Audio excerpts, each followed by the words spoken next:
بسم اللہ الرحمن الرحیم۔ السلام علیکم۔ حضور صلی اللہ علیہ وآلہ وسلم کی وصال مبارک کے بعد سیدنا بلال رضی اللہ تعالی عنہ مدینہ کی گلیوں میں یہ کہتے پھرتے کہ لوگو، تم نے کہیں رسول اللہ صلی اللہ علیہ وآلہ وسلم کو دیکھا ہے تو مجھے بھی دکھا دو۔ پھر کہنے لگے کہ اب مدینہ میں میرا رہنا دشوار ہے، اور شام کی شہر حلب میں چلے گئے۔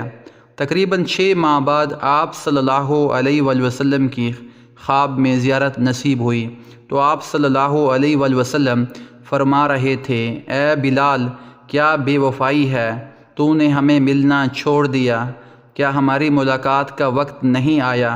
خواب سے بیدار ہوتے ہی اونٹنی پر سوار ہو کر لبیک یا سیدی یا رسول اللہ کہتے ہوئے مدینہ منورہ کی طرف روانہ ہو گئے۔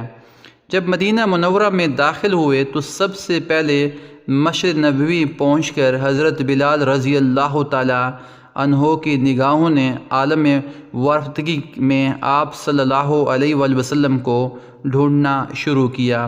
کبھی مسجد میں تلاش کرتے اور کبھی حجروں میں۔ جب کہیں نہ پایا تو آپ صلی اللہ علیہ وآلہ وسلم کی قبر انور پر سر رکھ کر رونا شروع کر دیا اور عرض کیا، یا رسول اللہ صلی اللہ علیہ وآلہ وسلم، آپ نے فرمایا تھا کہ آ کر مل جاؤ، غلام حلب سے بہر ملاقات حاضر ہوا ہے۔ یہ کہا اور بے ہوش ہو کر مزار پر انور کے پاس گر پڑے۔ کافی دیر بعد ہوش آیا، اتنے میں سارے مدینے میں یہ خبر پھیل گئی کہ مؤذن رسول حضرت بلال رضی اللہ تعالی عنہ آ گئے ہیں۔ مدینہ طیبہ کے بوڑھے، جوان، مرد، عورتیں اور بچے اکٹھے ہو کر عرض کرنے لگے کہ ایک دفعہ وہ اذان سنا دو جو محبوب اللہ صلی اللہ علیہ وآلہ وسلم کے زمانے میں سناتے تھے۔ آپ رضی اللہ تعالیٰ عنہ نے فرمایا، میں معذرت خواہ ہوں، کیونکہ میں جب اذان پڑھتا تھا تو اشہد ان محمد رسول اللہ کہتے وقت آپ صلی اللہ علیہ وآلہ وسلم کی زیارت سے مشرف ہوتا اور آپ صلی اللہ علیہ وآلہ وسلم کے دیدار سے اپنی آنکھوں کو ٹھنڈک پہنچاتا تھا۔ اب یہ الفاظ ادا کرتے ہوئے کسے دیکھوں گا؟ بعض صحابہ کرام رضی اللہ تعالی عنہ نے مشورہ دیا کہ حسنین کریمین رضی اللہ تعالی عنہ سے سفارش کروائی جائے۔ جب وہ حضرت بلال رضی اللہ تعالی عنہ کو اذان کے لیے کہیں گے تو وہ انکار نہ کر سکیں گے۔ چنانچہ امام حسین رضی اللہ تعالی عنہ نے حضرت بلال رضی اللہ تعالی عنہ کا ہاتھ پکڑ کر فرمایا، اے بلال، ہم آج آپ سے وہی اذان سننا چاہتے ہیں جو آپ ہمارے نانا جان اللہ کے رسول صلی اللہ علیہ وآلہ وسلم کو اس مسجد میں سناتے تھے۔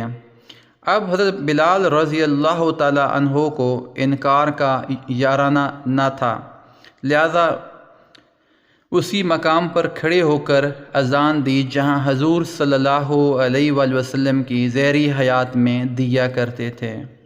بات کی کیفیات کا حال کتب سیر میں یوں بیان ہوا ہے کہ جب آپ رضی اللہ تعالی عنہ نے بآواز بلند اللہ اکبر کہا، مدینہ منورہ گونج اٹھا۔